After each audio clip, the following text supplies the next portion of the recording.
Queridos, queridos irmãos, graça e paz. Acho que não está não, ó. Aqui está ligado. Acho que é lá. Isso. Irmãos, ontem à noite encerraram-se as vagas para o projeto missionário de janeiro da Juvep. Glória a Deus por isso. Nós ainda estamos há mais de 2 meses ainda para acabar o ano. E graças a Deus, a estimativa que eles queriam era entre 130 a 150 pessoas, porque o colégio não comporta mais do que isso. E ontem à noite encerraram-se. Ainda ficou uma turma na fila de espera para ver se vai desistir alguém daqui para lá. Irmão, só Deus para fazer um negócio desse. Por quê? Ninguém está preenchendo vaga para ir para a Disney não, irmãos. Não é para ir para um resort ao inclusive não. É para ir para o sertão, levar poeira na cara. E você vê como é que Deus faz. Tira pessoas do Brasil inteiro, irmãos, para estar lá. E louvado seja Deus, que nem acabou o ano ainda. E quem se inscreveu entrou, quem não se inscreveu, espere para julho do ano que vem. Portanto, se você tem esse desejo de ir, espero que você se programe já com convicção, para que assim que no ano que vem, ali entre junho, já você possa estar pronto, que assim que abrirem as vagas, você fazer sua inscrição. Porque a possibilidade de você ficar fora é grande, como muitas pessoas deixaram achando que ia ter um prazo até dezembro, e o que é que aconteceu? Ficaram de fora, e agora estão na tentativa de desistir. Agora eu nunca vi um negócio desse, você orar a Deus, Deus diz, eu quero que esse irmão não vá para eu poder ir. Mas, irmãos, isso é uma bênção. E outra coisa que eu quero mencionar aqui e louvar a Deus, irmãos, e eu espero que vocês não levem isso para o coração de vocês. Aliás, eu espero que vocês levem isso para o trono de Deus e dê graças a Deus por isso. Mas o que eu venho percebendo de uns anos para cá, especificamente diante do ano passado, para esse ano, eu tenho percebido que Deus tem inclinado o coração da igreja para a generosidade. Não que os irmãos não foram generosos ao longo dos anos, mas eu tenho percebido que, pela graça de Deus, Deus tem inclinado o coração de vocês para a generosidade. Por isso que eu digo isso, porque generosidade não é você que é bonzinho, não, é Deus que mexe no seu coração. Porque o natural mesmo é nós sermos egoístas, pensarmos em nós mesmos. Então, que Deus continue nos abençoando, fazendo a comunidade generosa e que entenda que tudo que nós temos é do Senhor, como nós vimos aqui em Coríntios, e que nós possamos usar isso para a glória dele. Queridos irmãos, nós começamos uma série de estudos aqui em Coríntios, cujo tema é uma igreja que saiu fora dos trilhos. Como lidar com uma comunidade problemática. Por quê? Uma igreja que saiu fora dos trilhos. Porque das igrejas fundadas pelo apóstolo Paulo, até por Pedro também, por outros, a mais problemática foi a de Coríntios, irmãos. E aqui a que deu mais trabalho a Paulo foi a igreja de Coríntios. E nós começamos esse estudo, irmãos, vocês não lembram, mas eu notei aqui, no bloco de notas do meu celular, o primeiro estudo, a primeira introdução que nós fizemos em Coríntios foi em 5 de abril.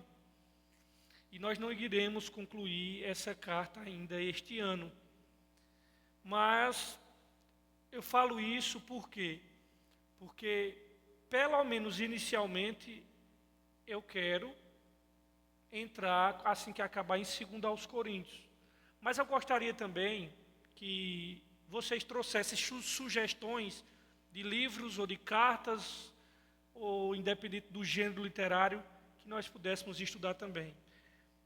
Nós temos que ser sensíveis à voz do Espírito. Qualquer coisa eu continuo do 2 aos Coríntios, qualquer coisa a gente muda também.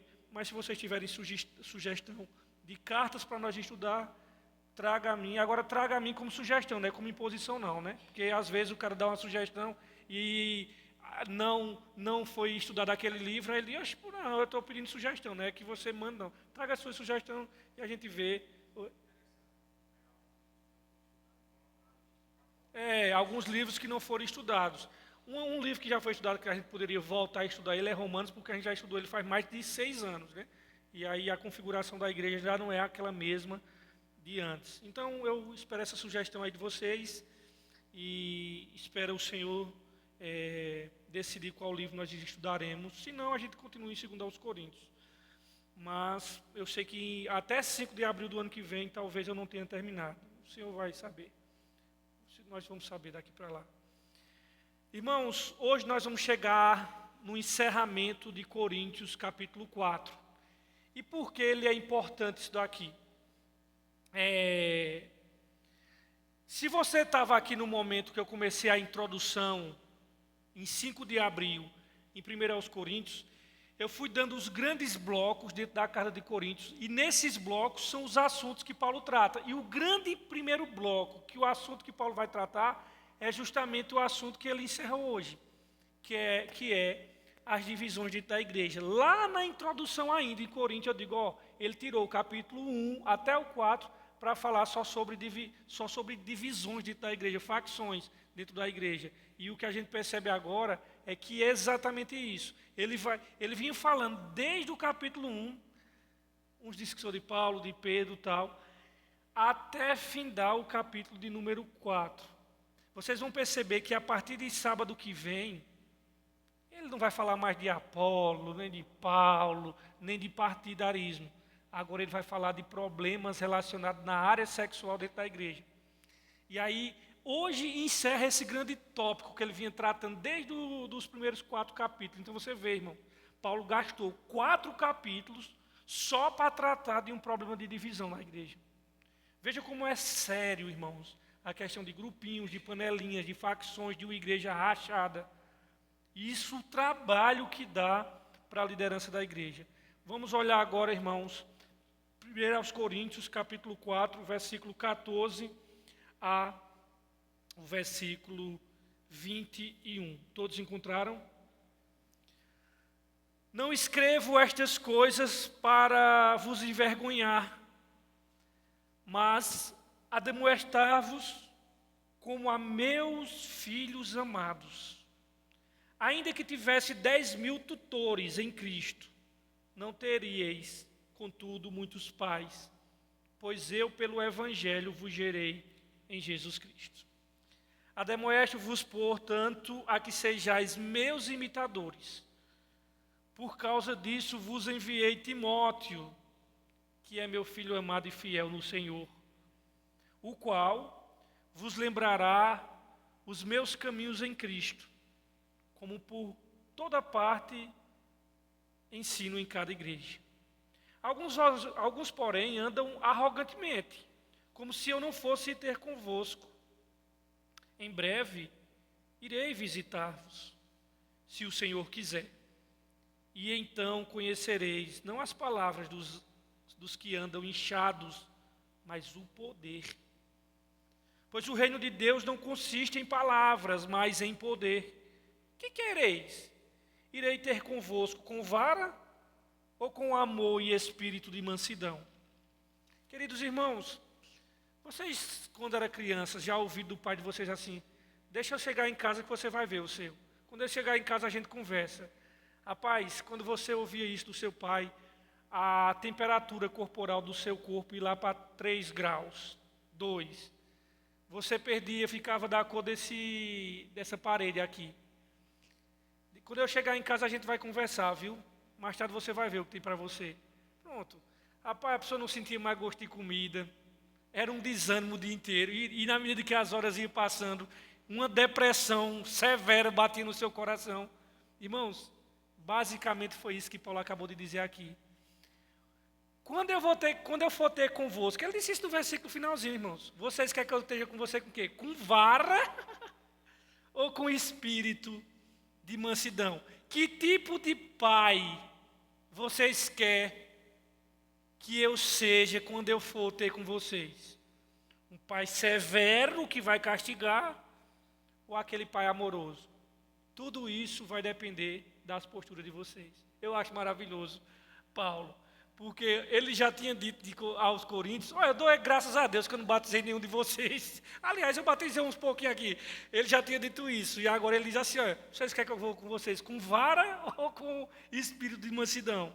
Irmãos, vocês sabem, nos versículos da semana passada, que nós estudamos dos versos 6 ao 13, o apóstolo Paulo usou um recurso da comunicação, que foi o sarcasmo, que foi a ironia, que de fato, irmãos, existe em determinados momentos da comunicação humana, em dados momentos específicos, que é absolutamente legítimo você usar recurso de sarcasmo e de ironia para ensinar uma verdade.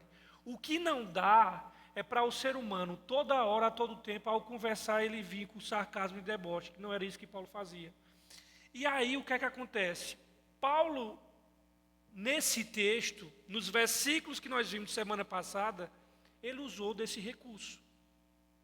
Só que ao acabar de usar sarcasmo, ironia, o apóstolo Paulo agora usa a figura de um pai, que exerce doçura e temor. E ele vai dizer, já nesse primeiro versículo de hoje, ele vai dizer assim, eu fiz isso, não foi para envergonhar vocês. Isso o que ele não fez para envergonhar ele? O sarcasmo que ele usou, irmãos, nos versículos anteriores, do 6 ao 13, que ele usou esse tipo de recurso. E aí Paulo agora ele vai se apresentar como um pai para os coríntios, porque de fato ele que fundou a igreja aos coríntios e ele que ganhou a turma para Cristo, então ele era pai espiritual. E Paulo agora, como um pai, ele começa a exercer doçura e temor. E a ênfase aqui de hoje nesse texto é a ênfase de Paulo como pai dos coríntios. Quem estudou aos coríntios, e nós sabemos que quem quiser saber detalhadamente a fundação da igreja de Corinto, não é estudando Corinto, é estudando Atos capítulo 18. Assim também, quem quiser saber como surgiu a igreja de Filipenses, não é só estudando Filipenses, é estudando Atos 16, porque é lá que mostra a fundação da igreja de Filipos. E quando nós vamos para Atos 18, nós sabemos que quando Paulo chega em Corinto, ele já tinha passado por Tessalônica, tinha passado por Filipos, ninguém tinha pregado o evangelho lá, e ele ficou 1 ano e meio ali. E ali ele formou uma comunidade, estabeleceu aquela liderança ali, e agora a ênfase dessa parte de hoje do nosso texto é justamente Paulo como o pai espiritual dos coríntios. E se você perceber, dos versos 6, que nós estudamos semana passada, até o 13, e desse 14 até o 21, meu amigo, é um giro de 180 graus, porque Paulo sai do sarcasmo para agora de um tom de doçura, saindo de uma severidade imensa, onde usou ironia, para uma figura repleta de doçura, a figura de um pai. A severidade de Paulo, irmãos, dá lugar à ternura agora. E agora ele se dirige aos coríntios como o pai se dirige aos seus filhos. E nesses versículos, dos 14 ao 21, Paulo admoesta os cristãos pela última vez quanto à questão da divisão. Pronto. Irmãos, sobre divisões, essa é a última vez que ele vai falar da carta. A partir do capítulo 5, semana que vem, meu amigo, até o final, ele não vai falar mais sobre divisões. Ele já tratou desse assunto agora. E aí, ciente do próprio sarcasmo nos versículos anteriores, o apóstolo explica que não escreveu aquilo para envergonhar os cristãos de Corinto. Pelo contrário, sua intenção era adverti-los como filhos na fé, amados. Então, suas palavras não foram inspiradas por amargura, por rancor, mas por uma preocupação sincera com o bem-estar espiritual dos coríntios. E geralmente, irmãos, nós sabemos que quando vai corrigir os filhos, tem certos tipos de correções, irmãos, que se você conversar com seus filhos, essas correções de palavra não vai atingir o coração dele. Existe certo tipo de correção para filho que tem que sentir dor. Só a dor que vai atingir o coração dele. E Paulo usa a vara da disciplina, das palavras severas à igreja, chamando a atenção dos crentes de uma maneira dura.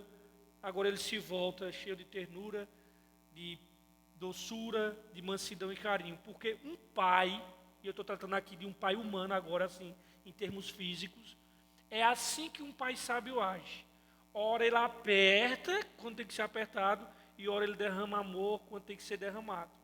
Nem só uma coisa e nem só outra. Nem só varadas, nem só castigo sempre, severidade, espancando os filhos, porque aí entra aquilo que Paulo já falou aos Efésios e aos Colossenses: pais, não irritei os vossos filhos. E eu acredito que aquele texto esteja falando justamente isso de uma maneira demasiadamente espancadora no filho. E também não é só passando a mão na cabeça não, meu amigo, senão ele vai se tornar um monstro. E tratando do lado espiritual, Paulo ele fica cadenciando o jogo nessas duas dinâmicas. Ele aperta os coríntios e ao mesmo tempo ele mostra amor. Então, o que é um pai espiritual? Nesse contexto aqui, o pai é aquele que gera filhos para o evangelho. Veja comigo o versos 14, por favor. Paulo diz assim: não escrevo estas coisas para vos envergonhar. Vamos parar por aqui? O que é que ele não escreveu estas coisas para envergonhar? Aquilo que eu já mencionei reiteradas vezes hoje. A ironia, o sarcasmo e até o deboche que ele usou nos versículos anteriores. Cara, eu não estou usando isso das minhas prisões, de tudo que eu falei. Não foi para envergonhar vocês. Mas teve um motivo. Mas o quê? Mas há o que, irmãos? Ademoesto-vos como filhos amados. Paulo inicia essa passagem aqui dos versos 14, explicando o motivo do seu comentário irônico nos versículos anteriores. Paulo zombou da avaliação do que os coríntios estavam fazendo dele e de si mesmos. Os coríntios faziam uma avaliação de si mesmo e de Paulo.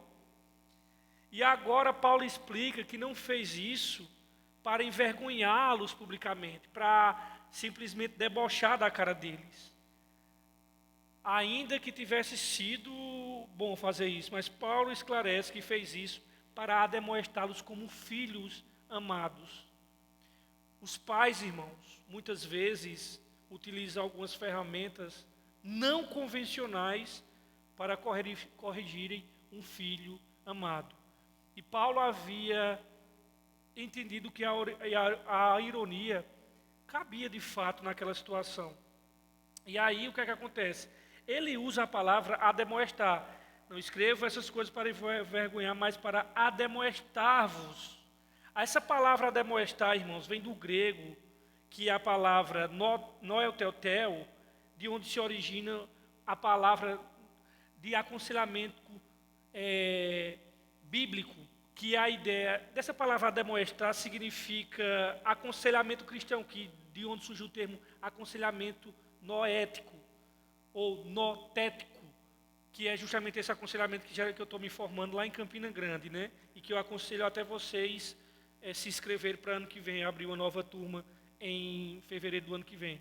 Esse tipo de aconselhamento cristão tem por objetivo colocar algo dentro da mente das pessoas para corrigir sua forma de pensar, uma forma errada de pensar e, consequentemente, seu comportamento.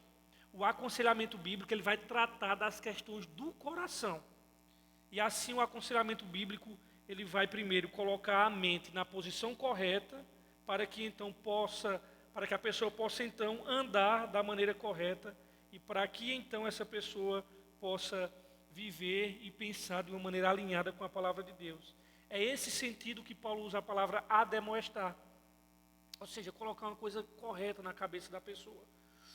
E aí, irmãos, Paulo como pai dos coríntios, e eu quero que você entenda uma coisa, existem dois sentidos da palavra pai no Novo Testamento. Pai é aquele que pregou o evangelho para alguém, e aquele alguém se converteu por meio da pregação dele. ele é chamado de pai daquela pessoa, né? Pai na fé daquela pessoa.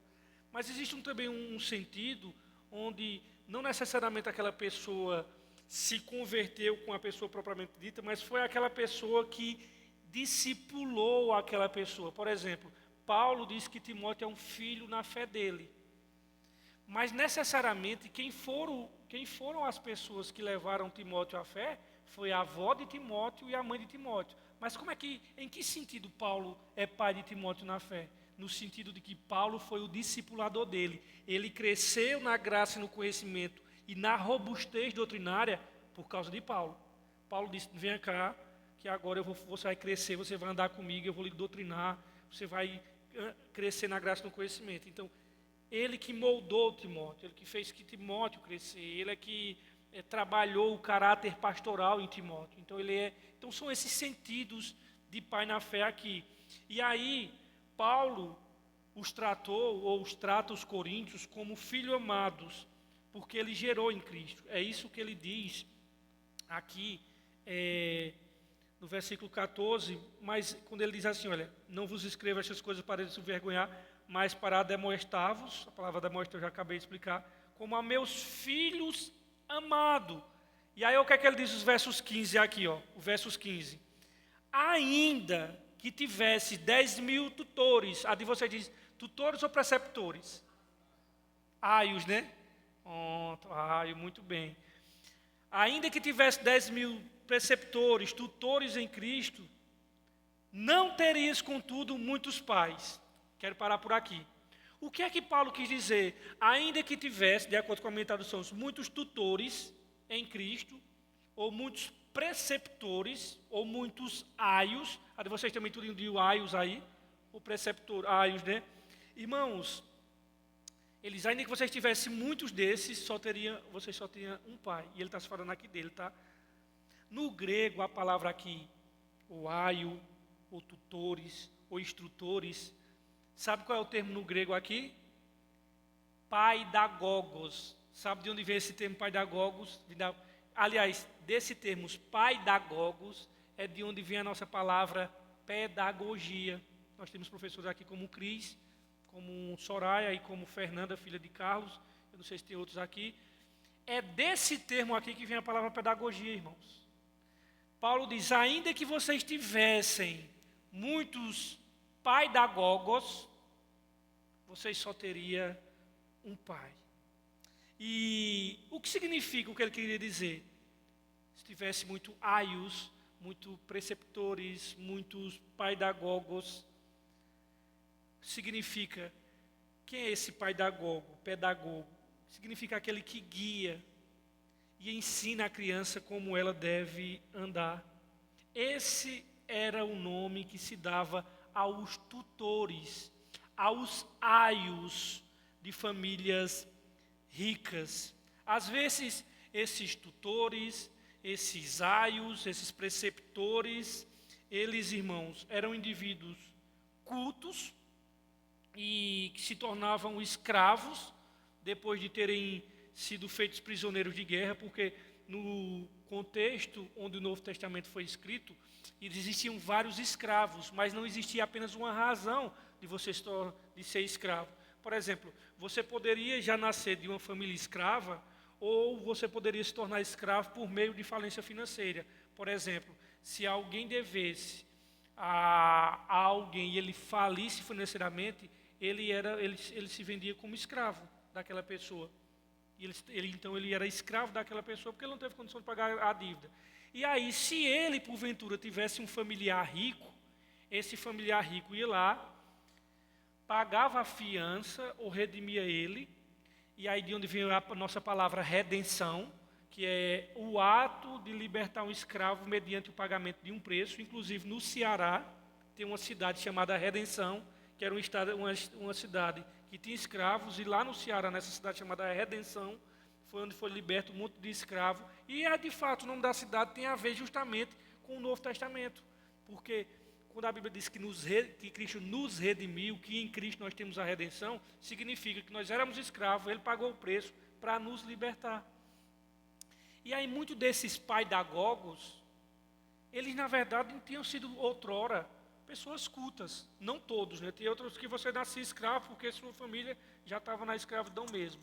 Então, e às vezes você se tornava escravo se, por exemplo,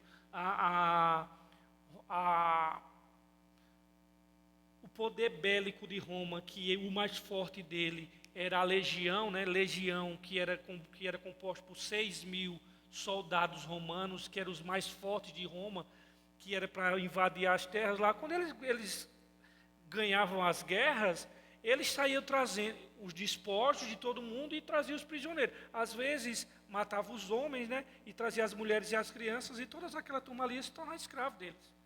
Então tinha diversas maneiras de você ser um escravo. E aí, voltando aqui, esses tutores, esses pedagogos, esses aios, eles eram colocados para educar os filhos dos nobres. E daí onde vem a disciplina, o nome da disciplina pedagogia, a palavra preceptor, né? Como eu falei aqui. Então é o escravo que tinha a responsabilidade de cuidar de uma criança, de conduzi-la à escola. Esse aio deixava a criança aos pés do mestre. E Paulo diz assim, olha, vocês podem ter tido muitos aios, muitos preceptores, vocês podem ter muito que levam vocês à instrução. Mas eu quero dizer que vocês só têm um pai, que gerou vocês no Evangelho, fui eu. Então, basicamente, o aio era assim, ó, hora do filho do burguês ir para a escola. Aio pega a criança, leva na escola. Acabou a escola, aio pega a criança, leva lá para a casa do pai. Então, era aquela pessoa que ficava fazendo isso. Então, o que Paulo está dizendo assim, vocês podem ter tido muitos instrutores. Contudo, entretanto, todavia, na verdade, vocês não têm muitos pais. Vocês só têm um pai, né? Contudo, muitos pais, não tereis muitos pais. Aí ele vai dizer, por que ele não tem muitos pais? Ele vai terminar o versículo 15. Pois eu, pelo Evangelho, fiz o quê? Vos gerei em Cristo. Paulo está querendo dizer aqui, Coríntios, entenda bem, a minha relação com vocês é estreita, a minha relação com vocês é sentimental, a minha relação com vocês é familiar e íntima. É uma relação de pai com filho, de coração e de alma. Então o apóstolo Paulo os lembra aqui, no versículo 15, de que eles, os coríntios, ainda que tivessem milhares de preceptores em Cristo, possuíam apenas um pai na fé, isto é, o próprio Paulo, que os havia conduzido, os havia levado pessoalmente ao Senhor e, portanto, era o seu pai espiritual. O que Paulo está dizendo em síntese no versículo 15 é, olha, eu sou pai de vocês, eu gerei vocês. E aí é bom nós entendermos que, meu Deus, Paulo gerou e nós temos poder de gerar alguém. Não, irmãos, é que muitas vezes, nós sabemos, na verdade, né, que o Novo Testamento diz que quem gera é Deus, quem gera é o Espírito Santo, quem faz de novo é Deus, não é uma obra do ser humano. Mas muitas das vezes, o instrumento que é usado por Deus, às vezes o próprio Novo Testamento utiliza-se do instrumento dizendo que ele gerou, mas só para mostrar que ele teve essa participação, ele foi de instrumento, não que ele teve o poder mesmo de arrancar o coração de pedra, colocar o coração de carne, não, mas atribui-se muitas vezes ao instrumento a ação que nós sabemos biblicamente que é do próprio Deus, mas só para mostrar que, irmãos, Deus, ele usa pecadores na salvação de pecadores. Deus, o que em síntese Paulo está querendo mostrar, diz, eu vos gerei em Cristo, Deus poderia, irmãos, dizer assim, eu quero que os anjos preguem o Evangelho. E seria bem melhor, porque eles são mais belos do que nós, eles não pecaram, e eles poderiam fazer com magnificência superior a nós. Deus poderia também dizer assim, eu quero que, na verdade, sejam os pássaros, que eles entoem o Evangelho, e que, na medida que eles comecem a cantar, vocês escutem o Evangelho. Ou Deus poderia dizer assim, não, eu quero simplesmente fazer com que as nuvens em todos os lugares se transformem em um grande letreiro e comece as próprias nuvens pregar o Evangelho. Não, mas aprove a Deus, irmão, usar pecadores. Deus quis salvar pecadores usando outros pecadores. É o propósito do Senhor. E ao dizer, eu mesmo vos gerei em Cristo Jesus, Paulo toma para si o que pertence somente a Deus. Observamos isso acontecer na Bíblia, né? Assim, e aí não é orgulho de Paulo, é só dizendo assim, cara, eu fui instrumento de Deus na vida de vocês. É isso que Paulo está dizendo. É feito o Tiago no final da carta de Tiago. Tiago diz assim, se alguém converter o seu irmão do mau caminho, tal, salvará a alma dele. Mas é o irmão que salva a alma do outro? Não, ele só está dizendo assim, se aquele irmão for um instrumento de Deus na vida daquele outro. Então, às vezes, é atribuída ao instrumento uma ação do próprio Deus. Mas que fique claro que quem gera as pessoas é o próprio Evangelho. E aí Paulo vai entrar no versículo 16 e ele diz assim, olha, no verso 16 agora, ele diz, ademoesto-vos, portanto, para que sejais meus imitadores. Vê como é interessante, irmãos. Vocês lembram que eu usei a palavra ademoestar no versículo de número 14? Aí ele aparece dizendo o que no versículo 16? Ademoesto, né? Aí você vê como é interessante. A palavra ademoesto do versículo 16 já não é a mesma palavra ademoesto do versículo 4, do versículo 14. Porque aqui a palavra do grego já é outra lá. É a palavra mimetes, de onde vem a palavra mimetismo. Vocês veem como é interessante. Paulo agora está dizendo, agora eu estou ademoestando vocês, não no sentido agora de colocar uma coisa na cabeça de vocês, né, notético, como falou ali no versículo 14, mas aqui ele diz assim, vem cá, eu ademoesto. Aqui a ideia diz assim, venha para perto de mim. É como um pai diz assim, meu filho, deixa eu ensinar uma coisa a você. Eu vou fazer, papai vai fazer aqui, e depois você observe para fazer desse mesmo jeito. É Paulo agora, esse ademoestar aqui, inclusive no grego, é duas palavras diferentes para ademoestar. E aqui essa já é outra, né, que é a palavra mimética aqui. E aí é como se fosse a ideia de Paulo estar puxando, como um pai, os coríntios do lado, vem cá, para eu mostrar aqui a você, para eu ensinar aqui a você.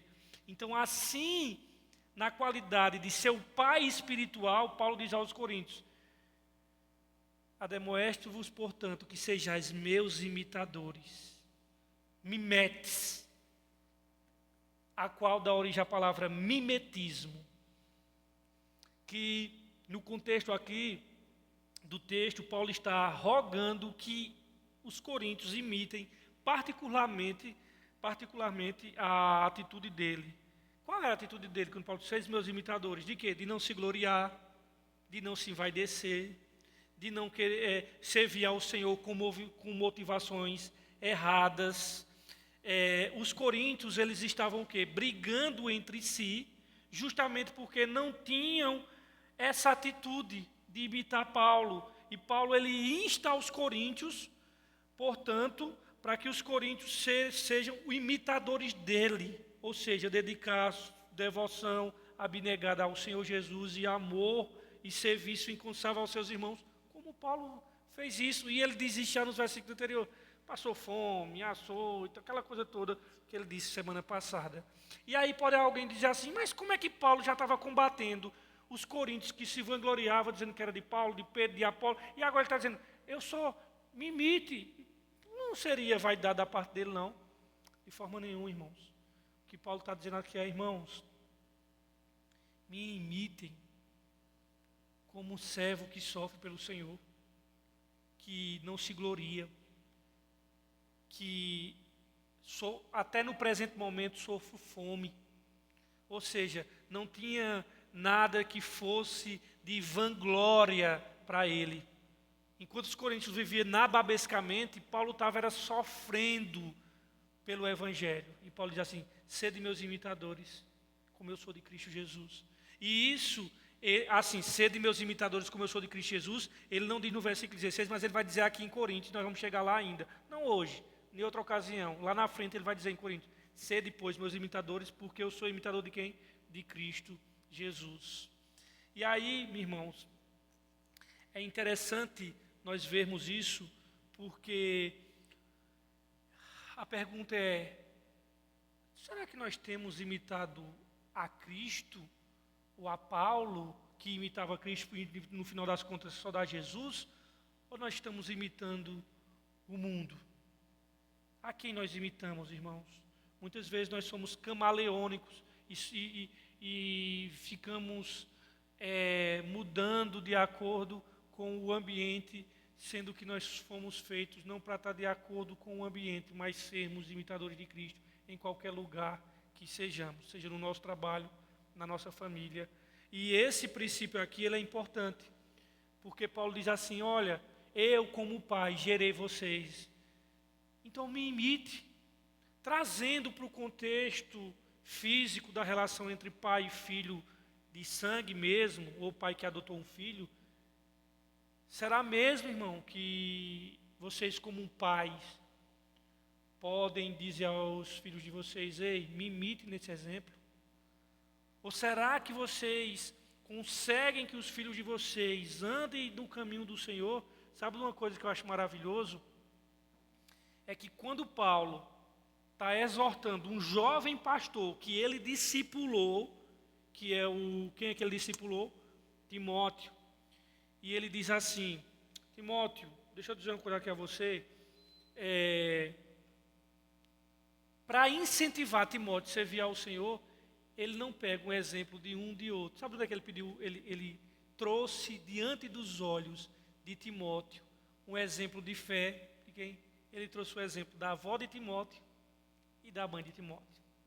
Ele disse assim, Timóteo, a fé não fingida que habitou na tua avó Lóide e na tua mãe Eunice, seja a mesma, Timóteo, que habita em ti. E depois ele diz, olha, na mesma carta ele diz, e tu, que desde pequeno fosse instruído nas santas escrituras. Irmãos, eu sou mais novo do que vocês aqui. Quando vocês morrerem, será que eu posso chegar nos filhos de vocês que ficarem vivos e posso dizer assim, lembra da tua avó, rapaz. Lembra do teu pai, com a fé dele em Cristo Jesus. Vê que exemplo maravilhoso. Paulo se apropriou da própria avó de Timóteo, da própria mãe de Timóteo, para dizer, cara, que essa mesma fé seja em você, que não é fingida. E ele pega o exemplo do pai. Será que eu, futuramente, posso, se vocês partirem, usar o exemplo de vocês para chamar a atenção dos filhos de vocês à crença em Cristo Jesus? É isso que nós devemos entender como pais. Será que eu estou ensinando os filhos como eu tenho vivido e eles se espelharem em mim? Versos 17, olha o que Paulo vai dizer assim, olha. Por causa disso, melhor dizendo, vos enviei quem? Timóteo. E Timóteo é o que de Paulo?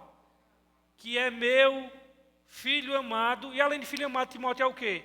Fiel no Senhor, o qual vos lembrará os meus caminhos em Cristo, como por toda parte ensino em cada igreja. A fim de ajudar os coríntios a alcançar esse alvo, que alvo? Ser imitador de Paulo. A fim de dizer, coríntios, vocês não estão me imitando. Vocês já estão imitando os gregos, seja lá quem for, mas a mim não. Eu que fundei essa igreja, aí vocês não estão imitando. Então, a fim de que os coríntios sigam para esse alvo, Paulo lhes envia Timóteo. E ele começa a dar os adjetivos aqui. Olhe, ele é meu filho amado. E ele não é só meu filho amado, não. Ele é fiel no Senhor. E porque Timóteo está sendo enviado para lembrar os coríntios dos caminhos em Cristo Jesus, trilhado por Paulo. Caminho estes que ele ensinava em todas as igrejas. Ou seja, Paulo está dizendo, eu não posso ir agora não, mas eu vou mandar aqui uma cópia minha. Quem? Timóteo. Que era filho na fé de Paulo, que por isso, irmãos, trazendo para a vida de vocês, que os filhos de vocês possam copiar vocês. Isso se vocês, de fato, derem bom testemunho. Senão vai ser um mau exemplo para os filhos. Mas ele disse assim, eu vou enviar alguém que é a minha cópia. Que é alguém que vocês vendo o caminho deles, vocês estão me vendo. E o apóstolo Paulo afirma desse modo, que praticava aquilo que pregava. Ele diz, os meus caminhos no Senhor. Ele está falando de conduta, irmãos. Um princípio a ser seguido por todos os que se dedicam ao serviço cristão. Timóteo, se você analisar, era o mais importante colaborador de Paulo. Ele recebeu 2 cartas do apóstolo Paulo. E requer-se, é necessário de pessoas assim, que elas sejam encontradas fiéis no Senhor. Por isso que, vê o que é que Paulo diz, olha, ele é fiel, mas não é fiel a mim não, é fiel a quem? Fiel no Senhor. Por isso que Paulo confiava e enviou Timóteo para lá. Timóteo, ele é pistos, de onde vem a palavra fiel. Ele é fiel no Senhor.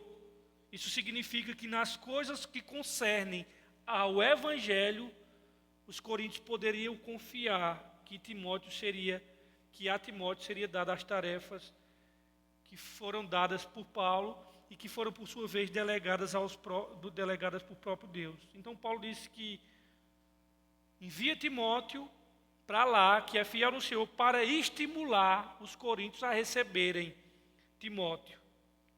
Recebam ele, que ele é fiel no Senhor, ele é meu filho amado, e que foram enviar àquela igreja. E vocês sabem que Timóteo está sendo enviado para lá com o que na mão? Com a carta de Corinto. Ele está escrevendo e Timóteo está indo lá sendo enviado com essa carta em mãos. E aí, queridos, quem levou essa carta foi esse mensageiro de Paulo. Timóteo estava sendo enviado aos coríntios para não só levar a carta, irmãos, mas para ajudar os irmãos a se fazerem algo que Paulo queria, imitá-lo, que ele diz no versículo 16. Enviou Timóteo para lembrar a igreja de Coríntios dos caminhos que Paulo trilhava e a maneira que os coríntios tinham que trilhar. O papel de Timóteo, irmãos, era fazer que os coríntios se lembrassem de Paulo, do seu estilo de vida, lembrar de Paulo, de sua dedicação, de seus sofrimentos por amor a Cristo, e de suas privações e de seus sentimentos. E Paulo escolhe o seu fiel escudeiro. Eu vou mandar isso aqui, ó. Isso aqui me representa. E ele vai lembrar a vocês a minha conduta. E Paulo estava assim, de filho na fé, que ele tinha gerado lá em Corinto. Só é ler Atos 18, que Atos 18 vai estar dando o nome dos caras lá, tudo em que se converteram, num ano e meio que Paulo ficou lá fundando essa igreja. E aí, versos 18 ele diz: alguns, porém, andam arrogantemente, como se eu não houvesse de ir ter convosco. Ou seja, irmãos, ao perceber o envio de Timóteo, alguns opositores de Paulo, dentro da igreja de Corinto, poderiam apressadamente sugerir que Paulo estava com medo de visitá-lo. Ele quer vir, ele está mandando Timóteo. Imaginando que o apóstolo Paulo não iria se encontrar com os coríntios. Esses homens se ensoberbeceram, a minha tradução diz assim, eles arrogantemente, né? Essa parte desses coríntios aqui estavam cheias de arrogância e soberba e orgulho, desafiando abertamente a autoridade do apóstolo Paulo e se sentindo à vontade para fazer.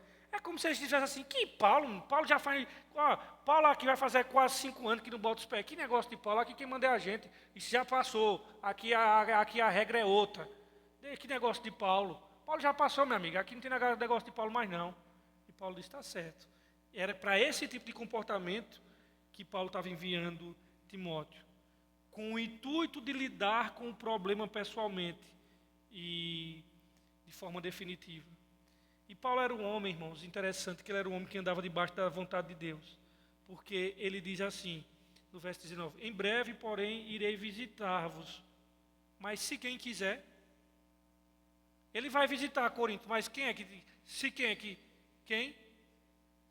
Se o Senhor quiser. Ele está em consonância, em harmonia com o que Tiago diz. Olhe, não direis, amanhã eu vou para tal cidade, compraremos, obteremos lucro. Não diga uma coisa dessa não, Tiago diz. Antes vocês devem dizer, se o Senhor permitir, iremos e faremos tal coisa. Se o Senhor permitir. Porque nós sabemos, irmãos, que a gente só acorda amanhã vivo se um ser lá no trono do universo quiser. Porque se ele não quiser, a gente chispa hoje desse mundo, hoje mesmo. E o que fez, fez, e o que não fez, não fez. E o que tinha para pagar, os outros vão pagar, o que tinha para fazer, fazer. É aqui, o que tinha que fazer, fez, acabou-se. Irmãos, a nossa vida não depende de nós. Quem sustenta a nossa vida não é o prefeito daqui de Caruaru, não é a governadora, não é lá em Brasília, não é ninguém. É o Senhor soberano do universo. E Paulo diz, se eu quero visitar vocês, mas se Jesus permitir, se o Senhor quiser, ele diz na minha tradução, se o Senhor quiser. Isso mostra, irmãos, que Paulo era um homem que andava debaixo da vontade de Deus. Mesmo sendo apóstolo, ele procurou deixar claro que sua visita aos coríntios dependia da vontade de Deus. Quando ele disse, se o Senhor quiser. Aí nos versos 19, ele diz uma coisa interessante. Que Paulo promete, irmãos, visitá-lo em breve, se o Senhor quiser. E quando fizer, ele vai justamente trazer à luz a soberba daqueles que falam abertamente. Porque quando ele diz assim nos versos 19, em breve, porém, irei visitar-vos, se o Senhor quiser. E então, quando ele visitar os coríntios, se Jesus permitir, conhecereis, não as palavras dos que andam inchados. A de vocês diz inchados? Enrijecidos? Essa palavra ensoberbecidos, a minha diz inchados, é essa palavra mesmo de metafórica que é o orgulhoso, o inchado, com o ego inflado. Paulo está dizendo, quando eu for visitar vocês aí, vocês vão saber e vocês vão conhecer as palavras. Não é desses arrogantes, soberbos, presunçosos, como a minha diz, inchados, não. Não. Vocês vão conhecer o poder. E aí, irmãos, Paulo quer mostrar que esses que estavam questionando ele não têm sequer, não possuem nenhum poder espiritual. Paulo não queria entrar em disputa com aqueles que se achavam espirituais. Ele queria mostrar que o poder de Deus é exatamente o que ele diz no versículo 15, né? Quando ele diz que o poder de Deus de ter gerado eles em Cristo, de uma conduta ilibada, de uma conduta exemplar no Evangelho. E aí, no versículo 20, ele diz, pois o reino de Deus não consiste em palavra, mas em poder. E ele já tinha dito que o Evangelho é o quê? O poder de Deus para a salvação de todo aquele que crê. Primeiro do judeu, depois do grego. E aí ele vai fazer uma pergunta, que é aquela pergunta que eu iniciei, lá no início da pregação. Se vocês já escutaram dos pais de vocês, quando vocês eram crianças, do pai ou da mãe, ou da avó que criou vocês, eu não sei, a configuração familiar. Olhe, quando eu chegar aí, você vai ver o que vai acontecer. Mais tarde a gente conversa, pode se preparar, viu? Aí, meu amigo, só ficava o corpo, a alma já ia se embora fazia tempo. Aí é que ele vai perguntar assim, é a pergunta que ele vai dizer, olha a pergunta de Paulo aqui, como um pai. Que quereis? Irei ter convosco com vara ou com amor e espírito de mansidão? Irmãos, motivos não faltavam para Paulo descer o cajado, dar na igreja de Corinto com vara verde de cano de ferro. Porque, eita, a igreja abençoada, para não dizer o contrário. Porque, na verdade, se ele perguntasse a mim, eu digo, vara, pode danar a vara, Paulo, nas costas, porque aí é complicado mesmo. É a vara verde e cano de ferro. Mas ainda Paulo, como pai espiritual, assim, vocês querem que eu vou ter com vocês como? Com vara ou com amor e espírito de mansidão? Eu sei que não faltavam motivos, irmãos, para que Paulo os visitasse com disciplina. No entanto, o tipo de visita que Paulo faria iria depender de como os coríntios iriam receber essa carta. Carta essa que estava sendo enviada por Coríntios através de quem? Muito bem, vocês já vão passar no vestibular dos crentes, no Enem. A maneira como Paulo iria ter convosco, com eles pessoalmente, iria depender justamente de como eles receberiam essa carta e de como eles iam tratar Timóteo. Como era que eles iam tratar Timóteo. Irmãos, O relacionamento entre Paulo e a igreja de Corinto é o relacionamento mais complicado dos relacionamentos entre um pastor e uma igreja. E Paulo nunca teve tanta dor de cabeça. Ele teve com outras igrejas, mas comparado a essa aqui, esquece, irmão. Essa daqui foi a igreja que mais comeu o juízo de Paulo. A que mais deu gosto a ele foi Filipenses. Isso é um fato. Você estuda Filipenses, você vê que Filipenses era o xodó do coração de Paulo. Coríntios era aquela para ele tomar tarja preta no final de ano e consultar-se com um psiquiatra, porque era para tirar o juízo do camarada.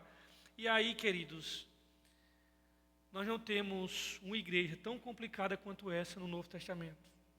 E lembramos que, ironicamente, essa igreja ela se achava espiritual. Vê que interessante. Ele se achava espiritual. Por isso, irmãos, que ele se comportava igual à igreja de Laodiceia. A igreja de Laodiceia ela olha para si e dá nota 10.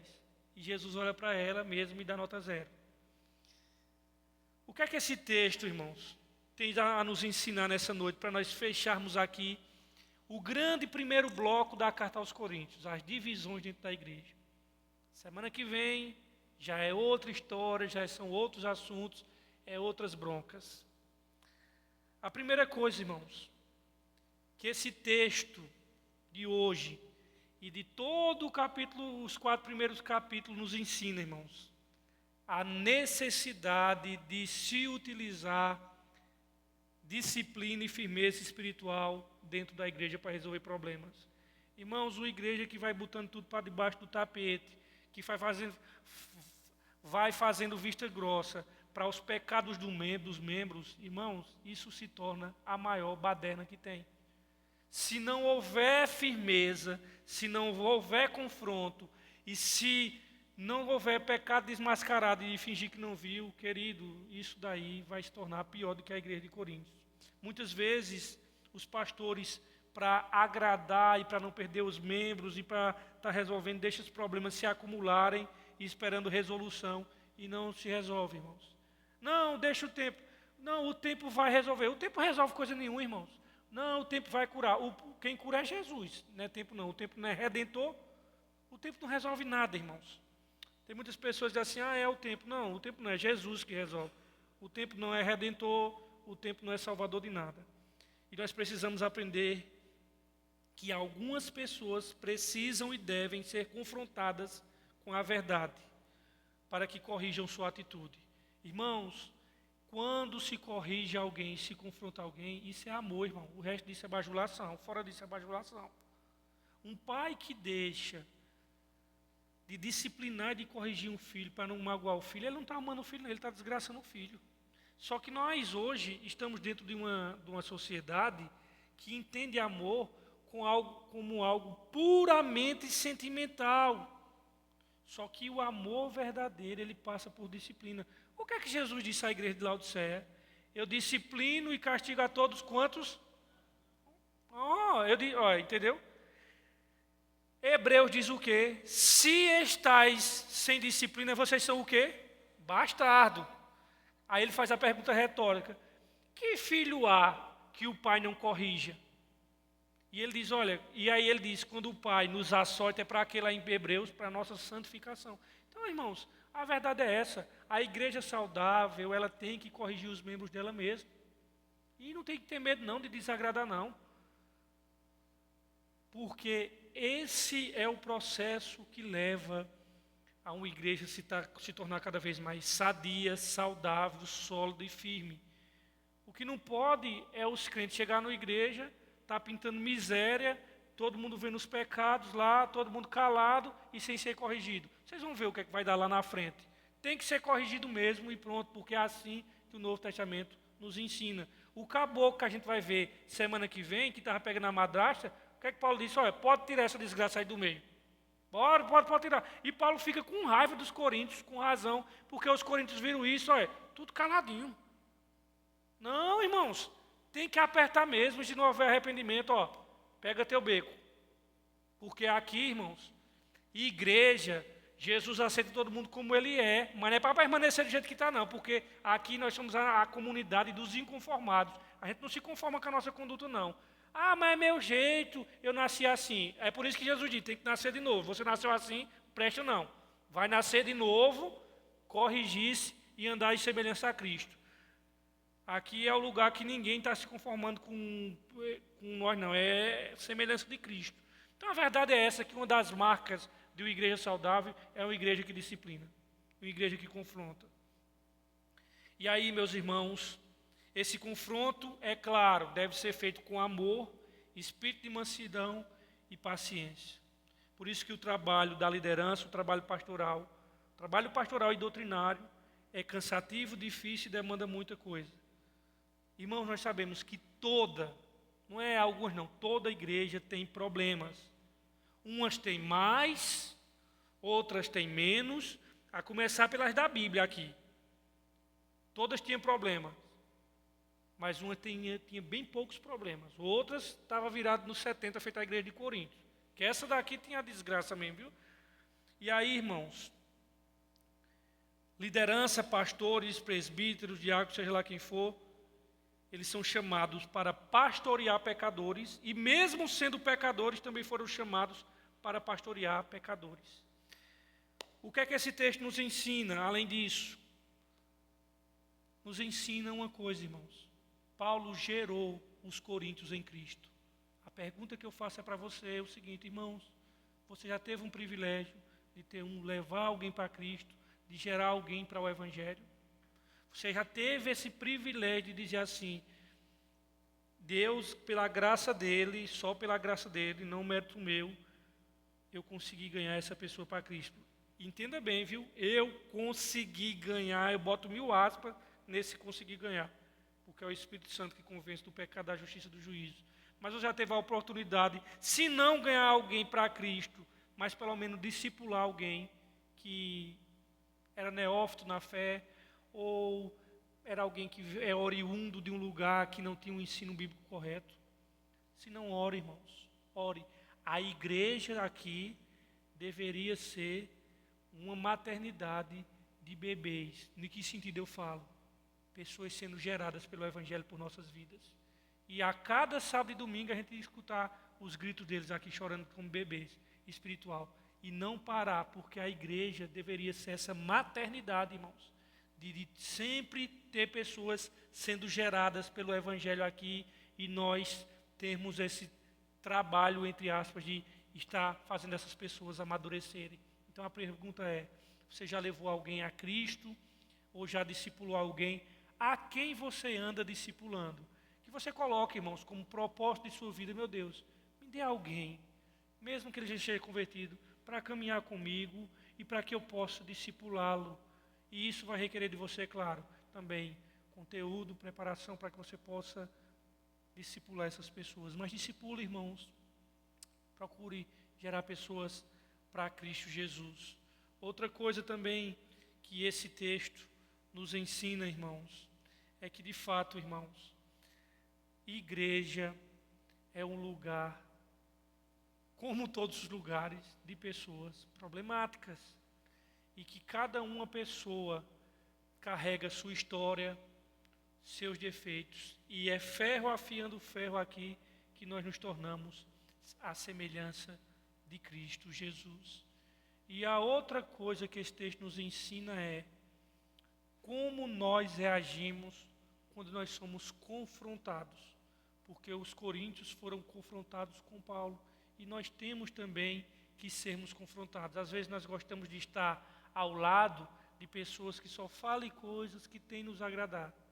Lembra daquele camarada que eu era bem pequenininho, ele fazia um programa que era no Povo na TV, que ele foi pego até num escândalo, que era um senhor carequinha, que ele dizia assim, longe de mim aqueles que me elogiam porque me corrompem. Essa frase que ele dizia é de Agostinho, de Hipona, que a igreja católica chama de Santo Agostinho, que foi um dos melhores teólogos que teve na história da igreja.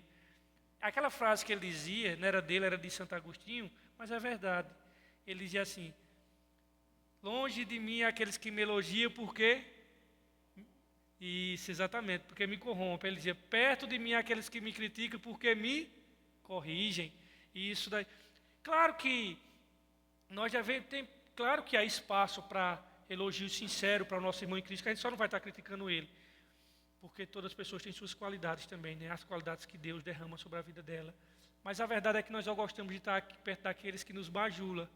E é tão importante, irmãos, você ter pessoas perto de você que corrigem você em amor. Irmãos, muitas vezes aquela pessoa que fala as coisas na sua cara, geralmente é aquela pessoa que mais ama você. Isso é amor. Eu louvo a Deus aqui, porque tem uma pessoa que, olha, é cada beliscão em mim, igual seu Madruga dava no Kiko. Olha, ela já fica rindo, ela já se entregou, ela está lá atrás. Ela é a padroeira aqui da igreja. Liga para mim, bota furando, e isso é bom, irmãos. Isso é bom, você ter pessoas que dizem assim, não tem coragem de lhe confrontar, não tem coragem porque nós precisamos um dos outros para nos confrontar, para nos corrigir, porque sem isso, irmãos, nós temos vários pontos cegos e nós precisamos ter na igreja essa cultura de um corrigindo o outro. Irmãos, eu estou resolvendo um problema que não é da igreja. Quando a missão está boa, aí vem problema de fora para eu corrigir. Tem problema de 2 amigos meus lá de Salvador, crente. Estou terminando medicina. Irmão, estão tendo um mau testemunho lá. Pense numa desgraça. Aí os dois cúmplices em certo tipo de pecado, só que vê como é que acontece. Os 2 crentes vão terminar medicina ano que vem. Aí um ligou para mim para desabafar, porque já não estava aguentando o outro. Só que eu não podia dizer ao outro. Agora eu entrei na boca do furacão. Aí o que é que acontece? Estou descobrindo as coisas e eu disse, olha, vocês dois têm uma relação doentia e vocês foram cúmplices em pecado. E eu estou trazendo aqui à tona porque vocês não conhecem eles. Eu digo, olha, sabe o que é que dá? Vocês lá atrás, se um fosse um homem de Deus, não teria chegado aqui. Sabe por quê? Porque ele dizia, irmão, eu e você está errado, a gente vai fazer isso não, você tem testemunho de crente não. Começaram os dois porque era crente. Abrir mão, o que é que aconteceu? Dando mau testemunho ou escondendo as safadezas um do outro, porque era crente, entre aspas, na faculdade. Agora se desgastou a relação, está nesse negócio aqui. Eu digo, olha, sabe o que é que aconteceu? Perderam o respeito um pelo outro. Agora, esses pecados já estourou para a faculdade, e agora liga para cá para eu resolver esse negócio. Eu já chamei outro lá que eu conheci e disse, olha, entra aí, porque um já corre o risco de até se barrar, de ser reprovado, enfim. Eu disse, olha, sabe o que é que dá aí? Faltou um dos dois ser homem de Deus, para dizer assim, olha, isso está errado, viu?